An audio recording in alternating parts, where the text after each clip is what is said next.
Ian has identified 5 important elements to the freestyle stroke. The first element is his body position in the water. For Ian to swim so efficiently and effectively, he holds his body almost horizontal to the surface of the water when he swims. He also keeps his body in full stretch position with his eyes looking forward to achieve an excellent streamlining effect and obtain maximum benefit from his powerful kicking.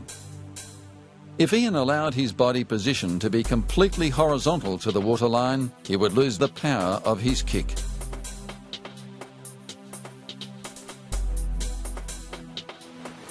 The second element of the freestyle stroke is breathing. For Ian to breathe so efficiently and effectively, he never allows his head to submerge or go completely beneath the surface of the water.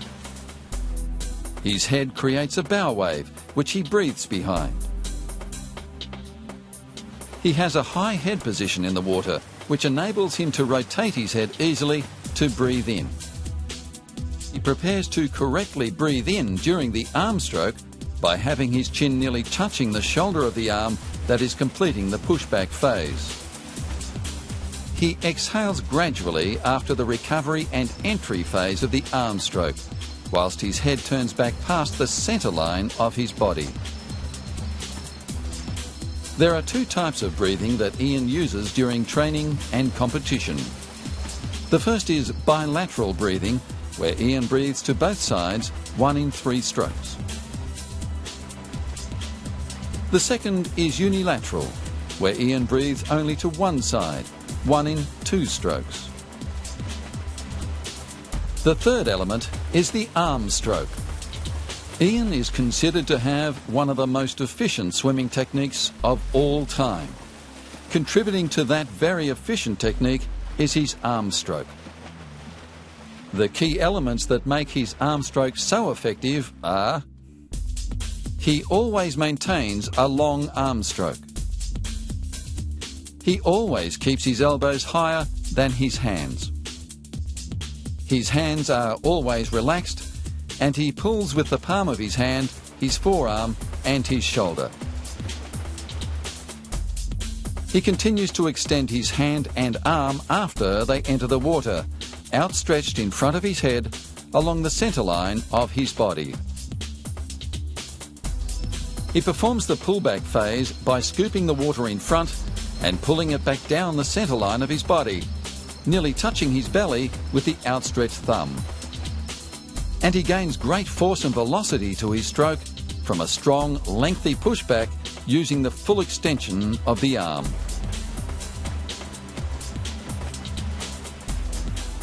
The fourth element is the leg kick. Ian is renowned in the competitive swimming world for his ability to engage his very powerful leg kick to propel him home during a race. This is the product of extraordinary leg power, channeled through an extremely efficient kicking technique.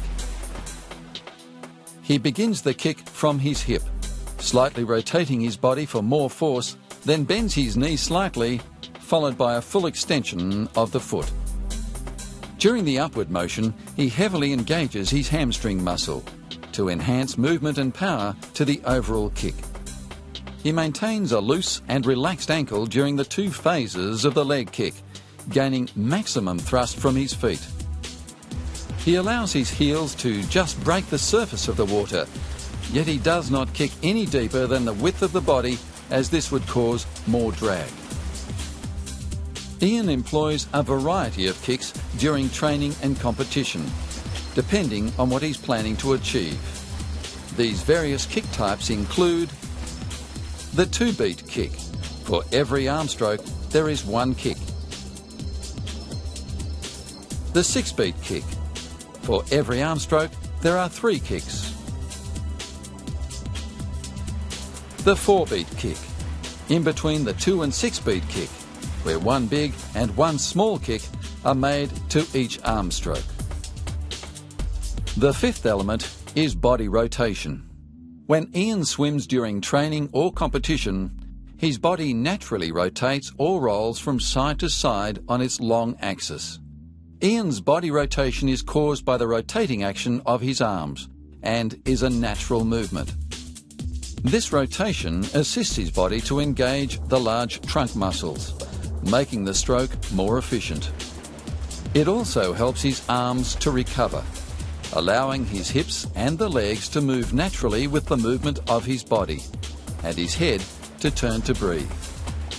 If Ian didn't allow his body to rotate, it would sway from side to side, greatly reducing the efficiency of his stroke and his overall performance in the water.